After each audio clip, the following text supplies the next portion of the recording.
గ్రామ పంచాయతీ కార్మికులను రాష్ట్ర ప్రభుత్వం వెంటనే పర్మనెంట్ చేయాలి అని యూనియన్ రాష్ట్ర అధ్యక్షులు దాసు రాష్ట్ర ప్రభుత్వాన్ని డిమాండ్ చేశారు. మార్చి 25వ తేదీన జక్రాన్పల్లి మండలంలో జిల్లా నాయకులు భానుచందర్ అధ్యక్షతన సమావేశం నిర్వహించారు.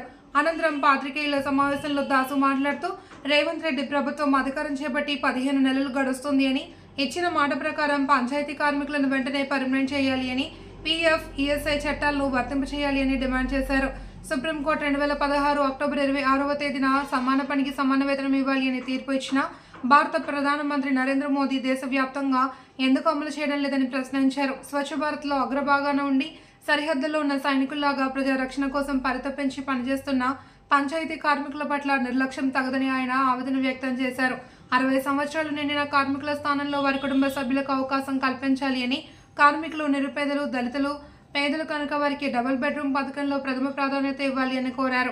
భానుచందర్ మాట్లాడుతూ కేసీఆర్ ప్రభుత్వం కార్మికులను మోసం చేసింది అని, ఆనాడు సంవత్సరానికి వచ్చి సంపూర్ణ మద్దతు ప్రకటించిన సీతక్క రేవంత్ రెడ్డి పంచాయతీ కార్మికుల శ్రమను గుర్తించి వెంటనే పర్మనెంట్ చేయాలి అని ఆయన కోరారు.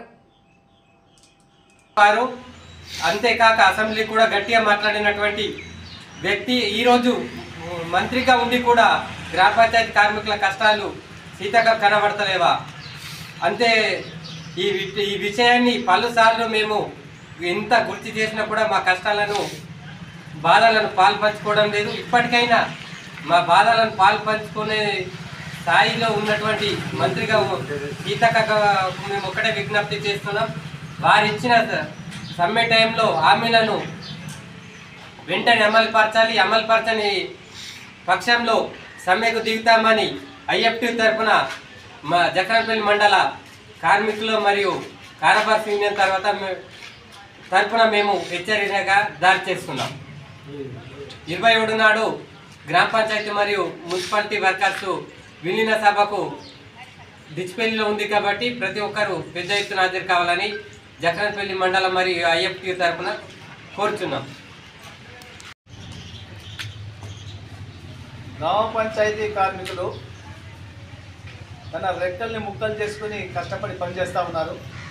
ఒక్క మాటలో చెప్పాలంటే భారతదేశ సరిహద్దులో సైనికులు ఏ విధంగా అయితే దేశ రక్షణ కోసం కొట్లాడుతూ ఉన్నారో, ఇవాళ గ్రామంలో ఉన్నటువంటి పంచాయతీ కార్మికులు కూడా ప్రజల యొక్క ఆరోగ్యం కోసం, ప్రజా సమస్యల పరిష్కారం కోసం అంత సైనికులు మాదిరి సిపాయిలా కొట్లాడుతూ ఉన్నారు, సిపాయిలా పనిచేస్తూ ఉన్నారు. కాబట్టి వాళ్ళ కనీస వేతనం సెంట్రల్ గవర్నమెంట్ ప్రకటించిన ప్రకారం కనీసం 26,000 ఉండాలి. వాళ్ళని పర్మనెంట్ చేయాలి. వాళ్ళ పిఎఫ్ కావాలా, ఈఎస్ఐ కావాలా. మరి ఇటువంటి విషయాలన్నీ పక్కకు పెట్టి చాలా కాలయాపన చేస్తూ ఉంది. ఇవాళ రాష్ట్ర ప్రభుత్వం, ఇలా రేవంత్ రెడ్డి గారు కాంగ్రెస్ అధికారం రాగానే పర్మనెంట్ చేస్తానని చెప్పి మాట ఇచ్చారు. 15 నెలలు అవుతుంది. ఇప్పటికైనా స్పందించి వెంటనే పర్మనెంట్ చేయాలని కోరుతా ఉన్నాం. అదేవిధంగా ప్రధానమంత్రి మోడీ గారికి కూడా మేము స్వచ్ఛ భారత్లో క్రియాశీల పాత్ర పోషిస్తున్నాం, పనిచేస్తున్నాం. కాబట్టి మాకు ప్రత్యేకమైన నిధి కేటాయించి మా వేతనాలు పెంచే విధంగా, పీఎఫ్, ఈఎస్ఐ వచ్చే విధంగా, సఫాయి కార్మికులకు హెల్త్ కార్డు ఇచ్చే విధంగా సెంట్రల్ గవర్నమెంట్ కృషి చేయాలని చెప్పి మేము కోరుతా ఉన్నాం. ఎందుకంటే ఇవాళ చాలామందికి పీఎఫ్, ఈఎస్ఐ లేదు.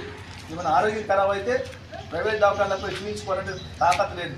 కాబట్టి వీళ్ళందరికీ కూడా అర్థం చేసుకోవాలని చెప్పి, అట్లాగే ఇంకొకటి సర్వీస్ అంతా గ్రామ పంచాయతీ చేస్తూ ఉంటాం. కాబట్టి ఏజ్ బార్ అయిన తర్వాత 60 ఏళ్ళ నిండిన తర్వాత కానీ, లేకుంటే అనారోగ్యంతో చనిపోయినా కానీ ఆ కుటుంబానికి వారసత్వంగా కూడా ఇందులో పని కల్పించాలని చెప్పి మేము చేస్తూ ఉన్నాం. ఇప్పటికే చాలా చోట్ల అటువంటి నడుస్తూ ఉంది.